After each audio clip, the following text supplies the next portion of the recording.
네, 오늘 시간에는 WPW 신드롬에 대해서 이야기를 하도록 하겠어요. 지난 시간에는 이제 PSVT에 대해서 좀 어렵게 공부를 했었는데 시간이 길긴 하지만 찬찬히 리뷰를 해보면 아마 이해를 할 수 있을 거고요. 오늘 WPW 같은 경우에는 이제 AVRT와 유사하기 때문에 그 부분을 정확히 이해하고 있어야 오늘 강의를 좀 이해할 수 있을 것 같아요. WPW라고 하는 거는 말 그대로 이제 앞자만 따가지고 우리가 이제 고유명사로서 보통 생각을 합니다. 그래서 WPW라고 하고 신드롬이라고 하는 거는 말 그대로 이제 증상을 같이 포함해서 우리가 병을 진단을 한다라고 얘기했죠.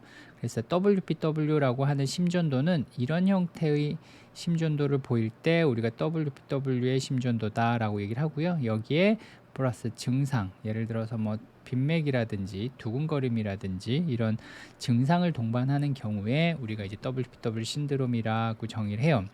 그럼 이런 특징적인 심전도가 왜 보이는지를 한번 이제 그림을 보면서 설명을 드리도록 하겠어요. 그 전에 이 데피니션 정의 부분을 잠깐 보면 이제 심실이 어떻게 되어 있나요? 프리엑사이테이션이 된다. 조기 흥분이 된다. 무엇에 의해서?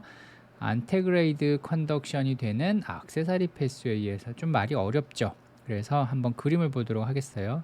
우리가 이제 전 시간에 AVRT를 설명을 할 때 이 액세서리 패스웨이가 노드 외에 다른 부분에 존재를 하기 때문에 A에서 V 쪽으로 컨덕션하는 다른 트랙이 있다라고 얘기를 했어요. 그런데 한 가지 중요한 점은 이 액세서리 패스웨이는 이제 V에서 A로만 컨덕션을 할 수 있어요. 그래서 빈맥, 즉 타키카디아가 발생을 하게 되면 SA 노드에서 AV 노드 쪽으로 전달이 되고 이게 액세서리 패스웨이를 따라 올라가면서 이런 방향의 리엔트리가 형성이 되면 어떻게 되나요? 우리가 AVRT라고 하는 네로우 QRS 타키카디아가 생긴다고 우리가 얘기를 했었어요. 이해가 되죠?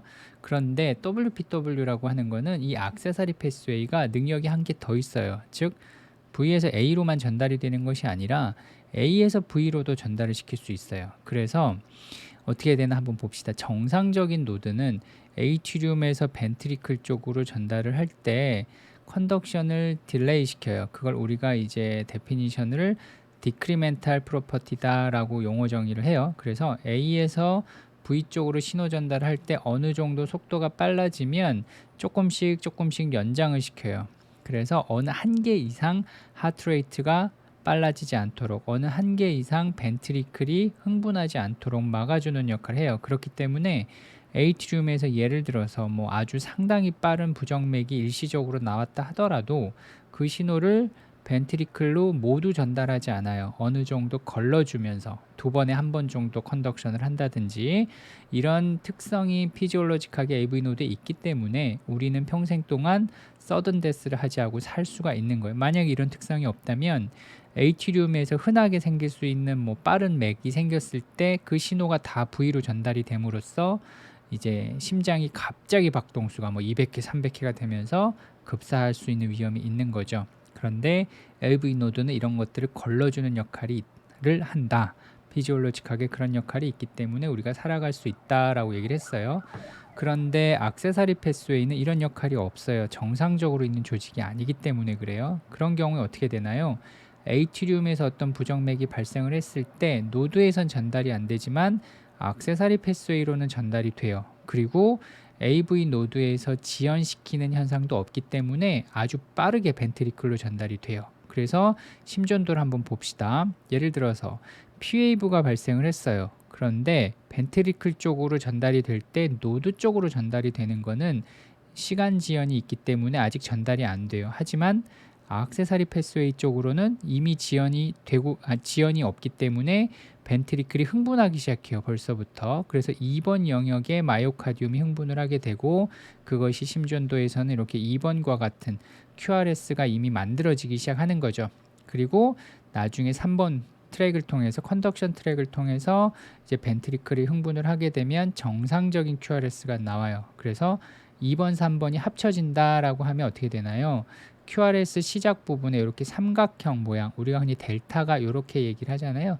델타 모양의 웨이브가 QRS 초기에 보인다. 그리고 그렇기 때문에 PR 인터벌은 짧아지겠죠. 그것을 우리가 델타 웨이브라 그러고 QRS는 당연히 좀 넓어 보일 거고 이런 특성을 가지고 있는 것을 우리가 이제 WPW EKG다라고 얘기를 하고 여기에 증상을 동반하는 경우에 이제 WPW 신드롬이다라고 얘기를 해요. 그래서 이 정의 부분이 좀 이해가 되죠? 이런 액세서리 패스웨이가 위에서 아래로 안테그레이드 컨덕션을 하는 원인 때문에 벤트리클이 정상보다 조기에 빨리 흥분을 하게 되고 그것이 델타 웨이브, PR 인터벌이 짧아지는 그리고 와이드 QRS가 되는 현상이 발생을 하게 되는 것을 우리가 이제 WPW 신드롬이다 라고 이야기를 한다고 이해를 하면 될 것 같아요.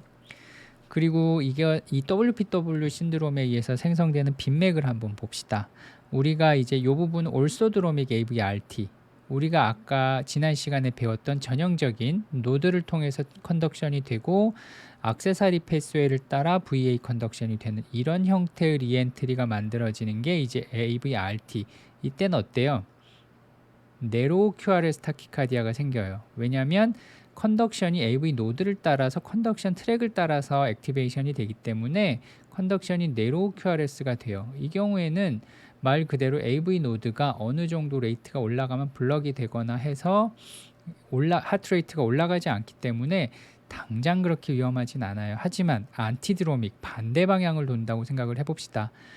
A에서 생긴 시그널이 액세서리 패스웨이를 따라서 전달이 돼요. 근데 이 경우에는 하트레이트가 무제한 빨라질 수 있어요. 그리고 AV 노드를 통해서 컨덕션 트랙을 따라 V가 액티베이션이 되는 것이 아니고 단순히 마이오카디움 따라서 액티베이션이 되기 때문에 어떻게 되나요? 이때는 그렇죠. 와이드 QRS 타키카디아가 생겨요. 그리고 타키카디아의 양도 속도도 상당히 빨라요. 그렇기 때문에 이런 부정맥이 응급실에서 보인다. 그러면은 응급 상황이 될 수 있어요. 그리고 자칫하다가는 환자분을 잃을 수도 있어요. 그래서 요건 뒤에서 다시 보여드리도록 할 거고요. 그래서 안티드로믹 AVRT가 발생을 하는 경우에는 응급 상황일 수 있기 때문에 반드시 조치를 해야 된다. 그래서 WPW는 AVRT, 기존에 우리가 알고 있는 네로 QRS 타키카디아의 AVRT에 비해서 좀 위험할 수 있다. 그래서 어떤 경우에 위험할 수 있는지 잠깐 보여드리도록 할게요. 그 전에 먼저 저희가 액세서리 패스의 위치를 정하는 것들을 한번 요령을 좀 살펴보도록 할게요. 그렇게 어렵진 않아요. 우리가 심전도의 원리를 간단하게 먼저 이해를 하면 돼요. 심전도의 원리가 어땠었나요? 신호 자체가 멀어진다. 멀어지면 어떻게 해요? 마이너스 네거티브라 그랬죠. 그리고 가까워진다. 가까워지면 플러스라고 얘기를 했어요. 이거는 우리가 이제 심전도 기본기를 얘기할 때 얘기를 했었어요. 이거는 모든 심전도에 다 기본적으로 적용이 되는 것이기 때문에 한번 봅시다. 델타 웨이브의 엑시스만 보는 거예요. 이 경우에는. 그래서 모든 심전도에서 좌우를 나눌 때는 V1 리드를 보는 거예요. V1이 어느 쪽에 붙이나요? 우리가 오른쪽에 붙이죠. 오른쪽에 붙이기 때문에 V1이 예를 들어서 마이너스다. 델타가. 그러면 마이너스 V1에서부터 멀어진다. 즉 V1 근처에서 신호가 만들어진다는 거죠. 그렇기 때문에 어떻게 돼요? 델타 웨이브가 마이너스다 라고 하면 V1은 오른쪽에 붙이기 때문에 액세서리 패스웨이가 오른쪽에 있다는 거예요. RV와 RA의 정션 쪽에 RV 쪽으로 이어지는 라이트 쪽으로 액세서리 패스웨이가 있다는 것이고, 그 다음에 플러스다. 그러면 어떻게 되죠? 가까워진다 그랬죠. V1에서 본다면 V1에서 봤을 때, 즉 오른쪽에서 봤을 때 가까워진다. 즉 왼쪽에서부터 신호가 다가온다는 거예요. 그래서 액세서리 패스웨이의 위치가 레프트 벤트리클에 있다. 그렇죠. 그래서 델타 웨이브가 포지티브인지 네거티브인지에 따라서 이 액세서리 패스의 위치를 가늠할 수 있어요. 그래서 V1은 라이트 레프트를 구분한다. 그 다음에 또 인페리어, 슈페리어 또는 포스테리어, 안테리어를 구분하기 위해서는 기본이 되는 축이 무엇인가요? 그렇죠. 2,3AVF. 처음 심전도 기본 강의할 때 말씀드렸을 거예요. 2,3AVF는 어디다? 그렇죠. 인페리어를 나타낸다. 그래서 요거는 이제 포스테리어라고도 얘기를 해요. 심장의 포스테리어 뒤쪽 그리고 아래쪽을 나타낸다라고 했어요. 심근경색 때도 얘기했었죠. 그래서 델타 웨이브가 만약에 마이너스다. 그러면 어떻게 되나요?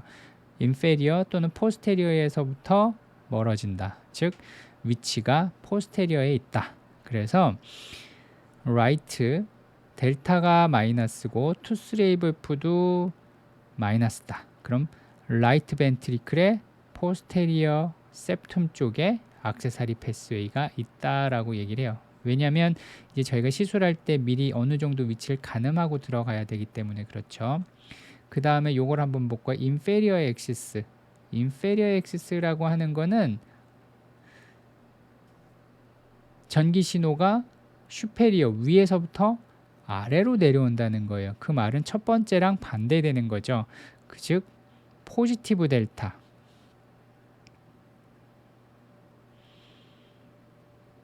어디가? 2, 3AVF가. 즉 2, 3AVF가 포지티브 델타인 경우. 즉 어떻게 되죠? 인페리어 월 쪽이 포지티브다. 즉 앞쪽에서부터 신호가 포스테리어 쪽으로 내려온다는 뜻이죠. 그 말은 이것이 인페리어 엑시스, 인페리어 쪽으로 내려가는 엑시스다. 그렇기 때문에 이 경우에는 액세서리 패스웨이가 반대예요. 안테리어 septum, RV의 안테리어 septum 쪽에 위치해 있다라고 얘기를 해요. 그 다음에 거꾸로 랩텍스 데비에이션, 신호가 어떻게 되나요? 왼쪽으로 좀 치우쳐 있다. 그래서 우리가 델타 웨이브의 그 피지올로지를 생각을 해보면 먼저 델타 웨이브가 액세서리 패스웨이가 액티베이션 시키는 거를 마이오카드미 먼저 흥분을 하고 그 다음에 노드 쪽이 흥분을 하고 반대 RV 쪽으로 이제 나머지 부분 액티베이션을 시키겠죠. 그래서 엑시스 자체가 랩텍스 데비에이션이 된다라고 하면은 어떻게 되나요? 라이트 쪽이 가장 먼저 흥분이 되고 나머지 쪽 노드 그 다음에 RV 쪽으로 흥분이 된다. 그래서 전반적인 엑시스가 왼쪽으로 이렇게 치우치는 형태로 될 거예요. 그래서 레프트 엑시스 데비에이션이 있다라고 하면 액세서리 패스웨이가 가장 오른쪽 라이트 프리월 즉 트라이커스피드 밸브의 가장 오른쪽 쪽으로 위치해 있을 가능성이 높아요. 그래서 V1 리드와 2, 3 AVF를 봐서 우리가 액세서리 패스웨이가 오른쪽에 있는지 왼쪽에 있는지를 가늠할 수 있고 또 2, 3 AVF를 봐서 액세서리 패스웨이가 포스테리어 월 또는 인페리어 월에 있는지 또는 반대 포지티브라면 안테리어 월 쪽에 있는지를 가늠할 수 있어요. 반대로 델타 웨이브가 포지티브라고 하면 똑같은 논리로 보면 돼요.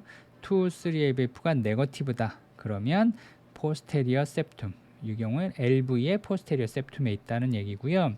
또 하나 이제 리드 1 AVL V5, 6는 어디라 그랬죠? 우리 MI 강의할 때 배웠었죠.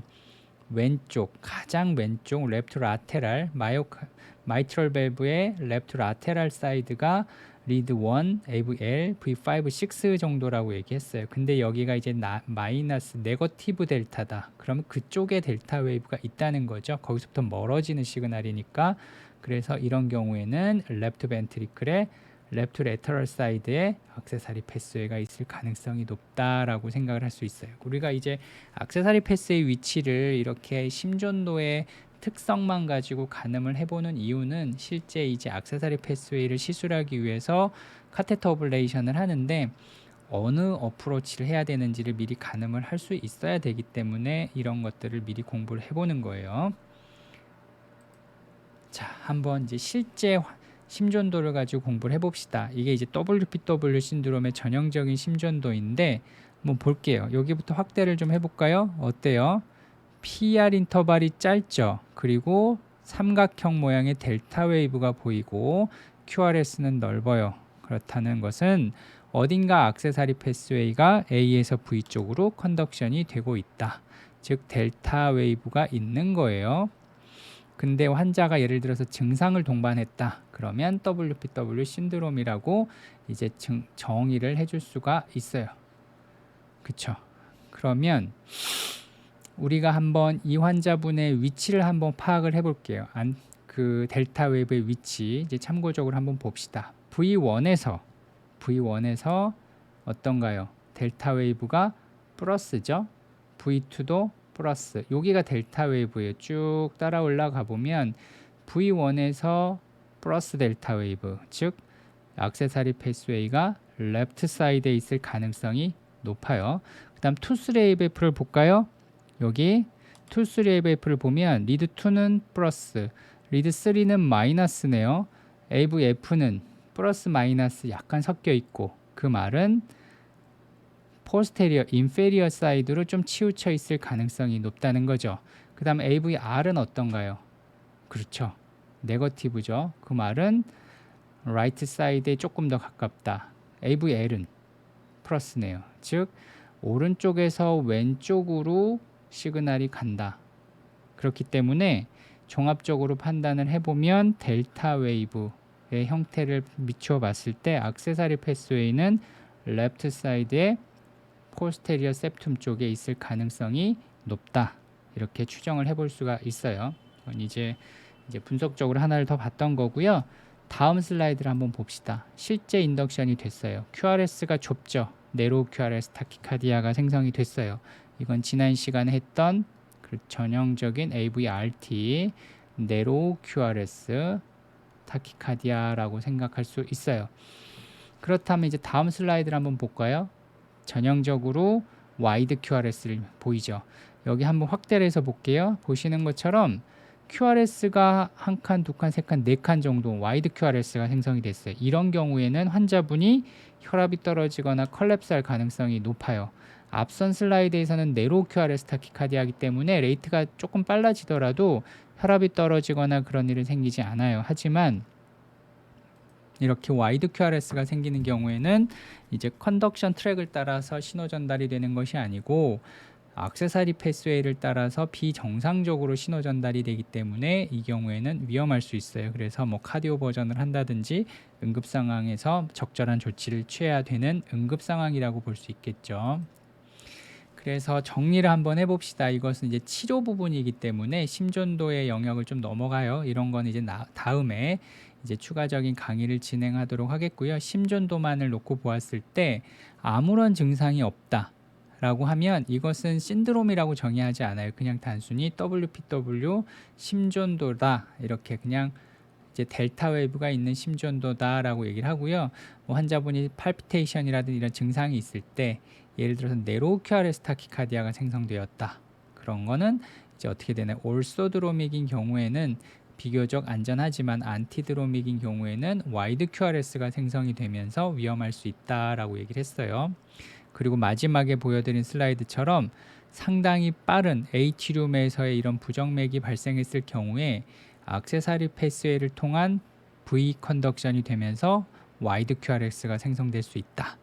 그래서 반드시 이런 카디오 버전이라든지 응급 상황에서의 적절한 조치를 취해야 한다는 것이 중요한 거고요. 또 하나 포인트로 알아둬야 될 것이 이런 노드를 블럭하는 약제들. 왜냐하면 H룸에서 벤트리클 쪽으로 노드로도 컨덕션이 되지만 액세서리 패스웨이로도 전형적으로 컨덕션이 되는데, 예를 들어서 응급 상황에서 우리가 이제 아데노신이라든지 이런 노드를 블럭하는 약제를 쓰게 되면 어떻게 되나요? 노드로는 아예 컨덕션이 이제 안 생기고 100% 액세서리 패스웨이로만 컨덕션이 되기 때문에 이런 약제들을 PSVT라고 오인을 하고 쓰게 되면 더 위험한 상황이 발생할 수 있어요. 그래서 베타 블로커라든지 칼슘 채널 블로커, 뭐 디곡신, 아데노신 등등의 노드를 블럭하는 약제를 WPW가 있을 때 쓰면 위험할 수 있다. 이건 반드시 기억을 하고 있어야 됩니다. 그래서 아까 말씀드린 것처럼 이제 WPW 신드롬이 동반이 되었을 때 이 액세서리 패스웨이의 특성에 따라서 저희가 이제 치료하는 방법이 달라져요. 그래서 액세서리 패스웨이가 만약에 튼튼하면 튼튼할수록, 즉 A에서 V로 컨덕션을 잘 시킬수록 아까 말씀드린 이제 부정맥이 발생하여서 벤트리클이 빠르게 뛰는 서든 카디악 데스의 위험이 높아진다는 거죠. 그것을 수치화했을 때 어떻게 표현을 하느냐면 우리가 이제 부릉기라는 걸 얘기해요. 심장에는 모든 세포들은 부릉기를 가지고 있어요. 그런데 예를 들어서 액세서리 패스웨이가 튼튼하다라는 거는 부릉기가 짧은 거죠. 조금만 쉬어도 액티베이션이 될 수 있는 여지가 있는 거예요. 그래서 Effective Refractory Period라고 ERP라고 저희가 표현을 하는데, 이런 불응기가 짧으면 짧을수록 AV 컨덕션을 시킬 수 있는 여지가 많기 때문에, 즉 조금만 쉬어도 회복이 된다는 거죠. 그렇기 때문에 이런 경우에는 Sudden Cardiac Arrest의 위험이 높아진다. 그래서 우리가 Electrophysiology Study라고 EP 스터디라는 걸 해요. 그래서 ERP가 뭐 이 정도, 상당히 짧아요. 220ms인데 뭐 문헌에 따라 좀 다를 수는 있지만 짧을수록 이런 하이 서든 데스의 위험성이 높다. 그리고 악세사리 패스웨이가 여러 개이거나 또는 septum에 가까이 있을 때는 좀 위험할 수 있다. 이것은 이제 EP 스터디에서 나오는 파인딩이니까 참고적으로 알고 있으면 될 거예요. 그리고 또 하나, AV 노드를 블럭시키는 약제를 써서는 절대 안 된다. 이의 원리는 아까 얘기를 했었고요. 이제 두 번째, 이제 에이트리어 플러터에 대해서 얘기를 드릴게요. 여기서부터는 조금 쉬우니까 빨리 넘어갈 수 있을 거예요. 심전도를 보면 어떤가요?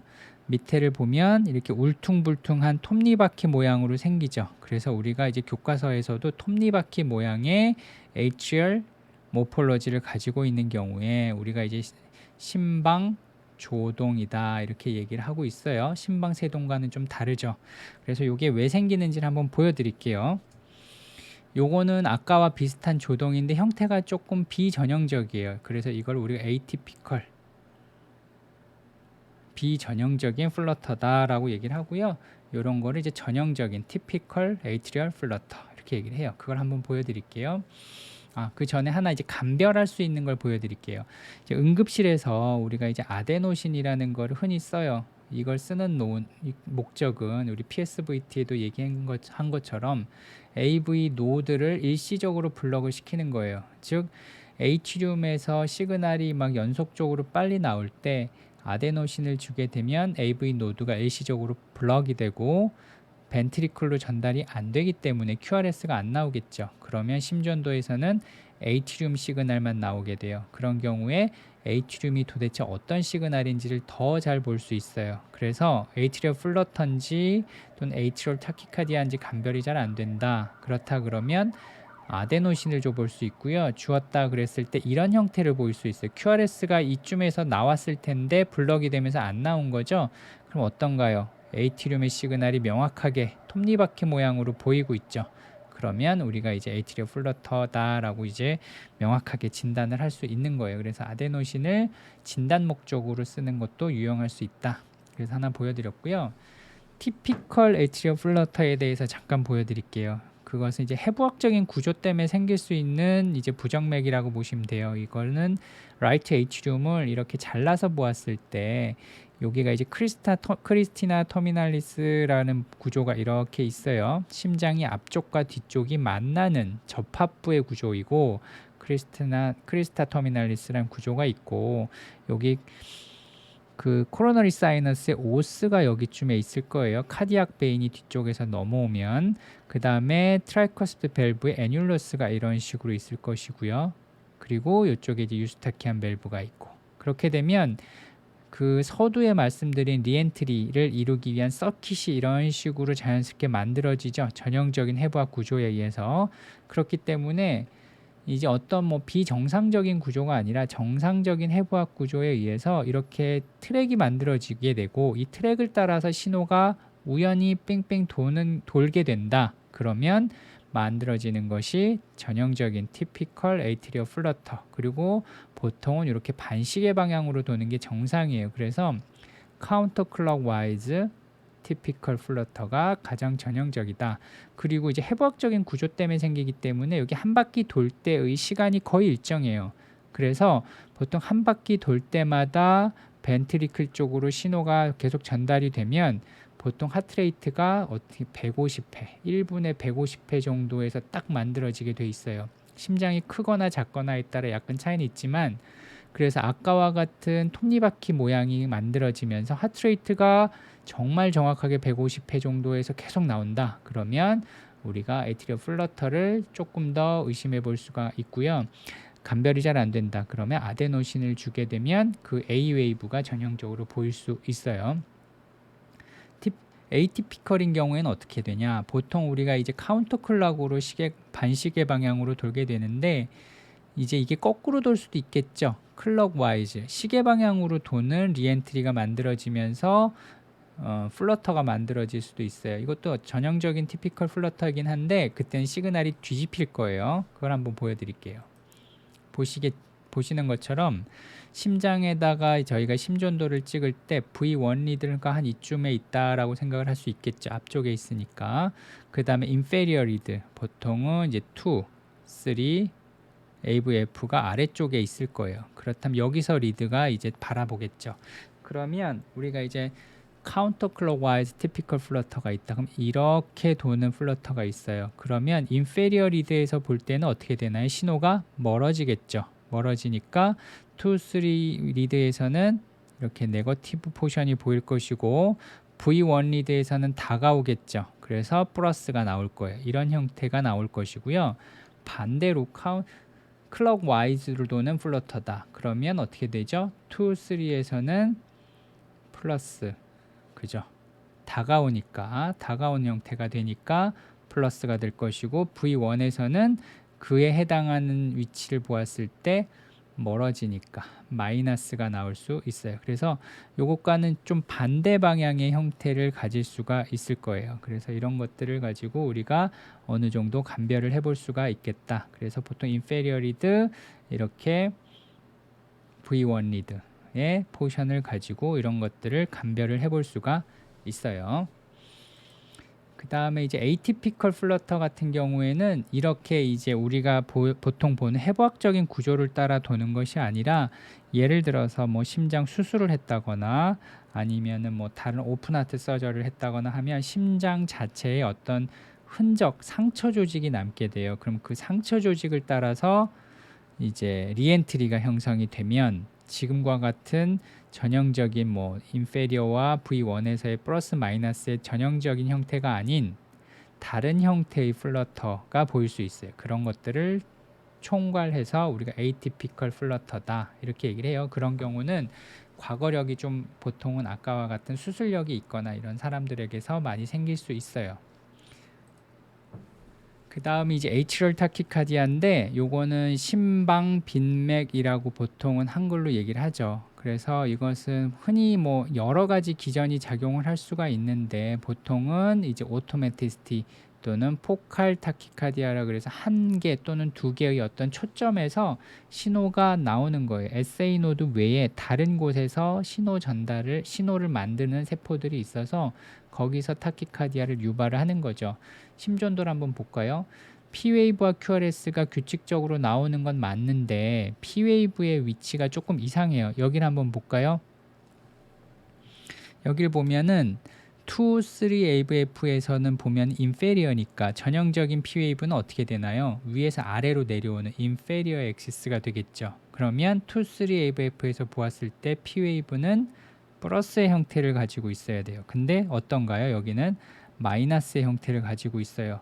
즉 엑시스가 P웨이브의 엑시스가 밑에서 위로 올라가는 슈페리어 엑시스가 되는 거죠. 슈페리어 엑시스. 그죠? 인페리어 리드가 마이너스다. 그래서 밑에서 위로 올라가는 형태, 슈페리어 엑시스다. 그러면 P웨이브가 위에서 내려오는 게 아니라 아래에서 뭔가 만들어진다는 거예요. 그래서 포칼하게 SA 노드 외에 다른 데서 신호가 빨리 만들어지기 때문에 정상적인 상태에서도 하트레이트가 지금 한 150회 정도 돼요. 이렇게 빨라지는 게 되는 거죠.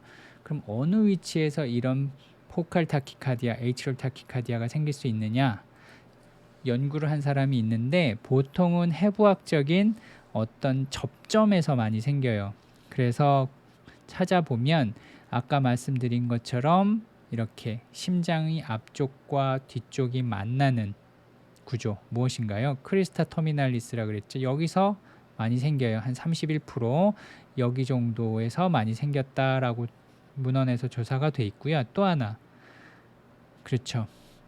카디악 베인에서 나오는 부분, 카디악 베인에서 라이트 에이트리움으로 분기하는 지점, 그걸 우리가 코로너리 사이너스라 그러는데 그의 오프닝 사이트, 코로너리 사이너스의 오스티움 부분에서 또 한 8% 나오는 것으로 돼 있어요.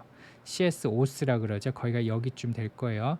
카디악 베인이 이런 식으로 있어서 이제 코로너리 아테리를 따라 흘러나온 피가 카디악 베인을 따라서 이쪽으로 이제 분출을 하게 되는 거죠. 그때 이제 오스, 이게 CS 오스인데 여기서도 8% 정도 나온다라고 돼 있어요. 또 하나 어디가 있나요? 그렇죠. 여기 septum, 라이트 에이트리움과 레프트 에이트리움이 만나는 부위, 이런 septum 쪽에서도 꽤 많이 생길 수 있다라고 얘기를 하고 있고, 또 하나 이제 트라이커스트 밸브가 여기쯤에 있을 거예요. 이렇게 트라이커스트 밸브가 있는데 여기 자체도 라이트 에이트리움과 만나는 부위죠. 그래서 트라이커스트 밸브의 애뉴러스에서도 약 22% 정도 생길 수 있다라고 돼 있고, 반대쪽으로 넘어가 볼까요? 레프트 에이트리움은 어떤가요? 4개의 풀머너리 베인과 또 만나겠죠. 그래서 4개의 풀머너리 베인과 만나는 부위에서도 이렇게 약 19% 정도가 생길 수 있다라고 돼 있어요. 그래서 뭐 원칙은 없습니다. AT가 생길 수 있는 부분은 원칙적으로는 어떤 조직과 조직이 만나는 분기점, 경계선, 보더라인 이런 데서 많이 생긴다라고 생각을 하고요. 주로 많이 생기는 부분들이 이제 크리스타 터미널리스, CS 오스, 그 다음에 뭐 septum, 그 다음에 왼쪽으로 보면은 풀머너리 베인, 뭐 이런 데서 많이 생겨요. 그래서 아까 그 어디에서 생겼는지 그 로케이션을 하는 것은 우리가 델타 웨이브를 구분하는 방식과 유사해요. 그래서 레프트 라이트 구분은 V1, 슈페리어와 인페리어의 구분은 2, 3, AVF, 그 다음에 파 라테랄, 레프트 라테랄인지를 보기 위해서는 1, AVL, 뭐 V5, 6 이런 데 있는 P 웨이브의 플러스 마이너스 모폴로지를 보면 되는 거예요. 그러면 앞에 신호 한번 볼까요? 2, 3AVF가 어때요? 다 네거티브죠. 밑에서부터 위로 올라간다 라고 얘기를 할 수 있어요. 그 다음에 V1을 한번 볼까요? V1 P웨이브를 보면 어떤가요? V1 P웨이브를 보면은 약간 마이너스로 내려가 있죠. 그죠? 여기를 보면 이렇게 네거티브 포션으로 있고 올라갔다 내려와요. 마이너스 플러스의 포션이에요. 그 말은 라이트와 레프트의 한 중간 정도, 접점 지점이라고 생각을 할 수 있고요. 특히 2, 3AVF가 이제 마이너스다. 즉 밑에서부터 위쪽으로 올라가는 엑시스, 그 다음에 V1 리드에서 마이너스 포지티브라고 하면 뒤에서 보았을 때 코로너리 사이너스 오스 좌우의 중간 정도 되면서 아래쪽에 있는 CS 오스 정도에서 나오는 타키카디아, 에이트리얼 타키카디아의 가능성이 높은 거예요. 그래서 심장에서의 신호의 위치를 볼 때는 아까 말씀드린 그런 원칙에 따라 찾으면 되고요.